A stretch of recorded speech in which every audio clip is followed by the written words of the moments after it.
የአሜሪካ ኦፕሬሽን ኤፒክ ፊውሪ የሚባለው ዛሬ ሁለተኛ ቀኑን ይዟል ማለት ነው። በዚህ ሁለት ቀን ውስጥ በጣም ከባድ የሆነ ወጀብ ወይም ደግሞ ከባድ የሆነ ውርጅብኝ የወረደባት ነው የሚገኘው ኢራን ባለፈ ደግሞ ከኢራን ባለፈ ደግሞ ጎረቤት ሀገሮቿ እነ ባህሬን፣ ዩኤኢ እንደዚሁም ደግሞ ካታርን የመሳሰሉት ላይም ይህ ደህንነትን የማረጋግጥ የሚሳኤል ማዕት እየዘነበባቸው ነው። ከዛም ባለፈ ቴልአቪቭ እና እንደዚሁም ደግሞ የእስራኤል ከተሞችም ከሚሳኤል ውርጅብኝ አላመለጡ ማለት ነው። ጉዳቱ ያንስ ይነስም ይበዛም ማለት ነው። እና በዚህ ሁለት ቀን ውስጥ ምን ሜጀር ነገሮች ታዩ? ምን ኢቨንቶች ታዩ? ምናልባት ዶናልድ ትራምፕ ጦርነቱን ሲጀምሩት ያሉት ነገር ሁለት ነገር አለ። እኔም በቪዲዮ ላይ ያሳይቻችሁ ነበር። አንደኛው ያሉት ሪጅም ቼንጅ ነው። ሪጅም ኢስላሚክ ሪፐብሊካን የሚባለውን ሪጅም ቼንጅ እናደርጋለን፣ ለውጣለን፣ እሱን እናወርድና ህዝቡ ተረክቦ የራሱን የሆነ ዲሞክራቲክ ሊደር እንዲመርጥ እናደርጋለን ነው አንደኛው። ሁለተኛው ነገርና ዋናው ደግሞ ኢራን ኒውክሌርም ይሁን ሚሳኤል መታጠቅ የለባትም መቼም እንዲታጠቁ አንፈቅድም በማለት የሱን ፋሲሊቲዎች ከባለፈው ጥቃት በተረፉትን ፋሲሊቲዎች ሙሉ ለሙሉ የማውደም ስራ እንሰራለን፣ ሁለተኛ ኒውክሌርም ሚሳኤልም እንዳስቡ እናደርጋለን የሚለው ነው። አሁን ባካሄዳቸው ሁለቱም እየተሳካላቸው ይመስላል። ምክንያቱም ዋናው መሪውን ሱፕሪም ሊደሩን የመግደል እድል አግኝተዋል፣ እሳቸው ሞተዋል። ስለዚህ ሁለተኛው እድል ደግሞ ከእሳቸው ጋር ደግሞ ተያይዘው ወደ 40 የሚሆኑ የኢስላሚክ ሪፐብሊክ አባላት ወይም ደግሞ ኮማንደሮች መሞታቸውን ፎክስ ኒውስም የተለያዩ ዜናዎችም እየዘገቡ ነው የሚገኘው። ይህም ከዚህ ባለፈ ደግሞ የኢራን አንዳንድ ትልልቅ ተቋማትም እየፈራረሱ ነው የሚገኘው። ኢራን አሁን ሪታሊየት እያደረገች ረጃጅም ሚሳኤሎች እየተኮሰች ነው የሚገኘው።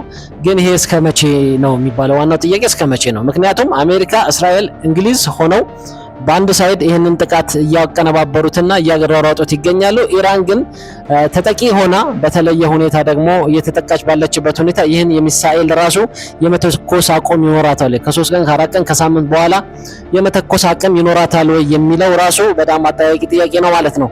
ስለዚህ ሜጀር ኢቨንቶቹን ሁለት ናቸው። እነሱን አሳክተናል ካሉ ቀጥታ ጠቅላይ ደግሞ ወደ ሌላ ጉዳይ ሊገቡ ይችላሉ። ዋናው ነገር ግን የመጀመሪያው ከባድ የሆነ የአየር ጥቃት እናደርጋለን ያሉት ከባድ የሆነ የአየር ጥቃት እያደረጉ ነው። እስካሁን ድረስ ከባድ የሆነ የድሮንና የሚሳኤል ጥቃት እያደረጉ ይገኛሉ። ከዚህ ውስጥም 900 የሚሆኑ ስትራይኮች በ12 ሰዓት ውስጥ አሜሪካ መፈጸሟን አስታውቃለች። 12 ሰዓት ውስጥ 900 የአየር ጥቃትን በኢራን ዋና ከተማ በተለይ ቴህራን ላይ መፈጸሟን ተነግሯል።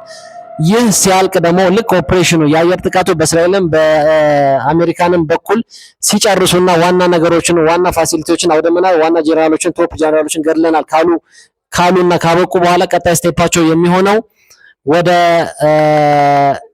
ፉል የሆነ ኢንቬንሽን ሊሆን ይችላል። ይሄ ወረራ የምንለው አለ፣ ሙሉ ወረራ እሱ ሊሆን ይችላል። ከዛ በፊት ግን ሳይበር አታክም እያደረጉ ይገኛሉ።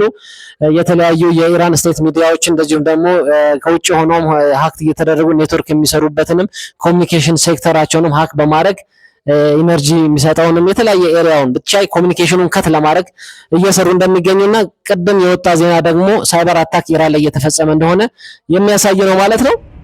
እነዚህ ሁለቱ ካለቁ በኋላ ቀጥታ ወደ ሙሉ ወረራ ወይም ደግሞ ፉል ኢንቬንሽን የመግባት እቅድ ይኖራቸዋል ተብሎ ይታሰባል። ምክንያቱም በአየር አዳክመው በሳይበር አታክም አዳክመው የኢራን ሚሳኤሎችም ቀን በሄደ ቁጥር የመተኮስ አቅማቸው ወይም ደግሞ ካፓቢሊቲያቸው አሁን በቀን ከ300 ከ400 በላይ ሚሳኤል እየተተኮሰ ነው ያለው በኢራን በኩል።